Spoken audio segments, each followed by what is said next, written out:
ঢাকা মহানগর উত্তরের পরপর দুইবারের নির্বাচিত বিপ্লবী সদস্য, এই মাদার রোডের কৃতি সন্তান জনাব হাফিজুল হাসান শুভ্র ভাই শুভেচ্ছা বক্তব্য রাখবেন। জনাব হাফিজুল হাসান শুভ্র ভাই।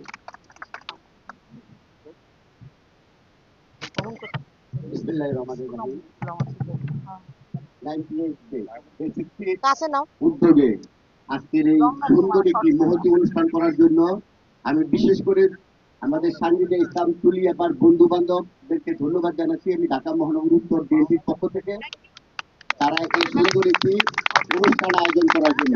আমি শুধু আমাদের বিএনপি থেকে মনোনয়ন পেয়ে দানের শীষের আমাদের প্রার্থী আমাদের সাংবিধানিক ইসলাম তুলিয়াপুর যে তার বন্ধু বান্ধব তাদেরকে আমি শুধু একটু অনুরোধ করবো, আপনারা একটি বেশ করে বন্ধু বান্ধবের বেশ করে আপনারা একটু ঘরে ঘরে গেলে এই সুন্দর সুন্দর চেহারার লোকগুলা যদি যায়, আমার মনে হয় কেউ আর ভোট থেকে কেউ আর না করতে পারবে না।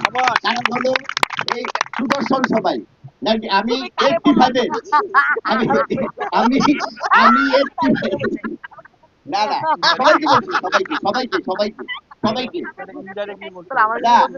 সবাই যদি চায়, আমার বউ আছে এখানে, তারা যদি সবাই চায়, আমার মনে হয় না কেউ, আপনি দেখবেন যে আমাদের যে টেলিভিশনে যে অ্যাড গুলা দেয় সাবানের, যদি অ্যাড অসুন্দর কেউ দিত তাহলে কেউ ওই সাবান বিক্রি হতো না।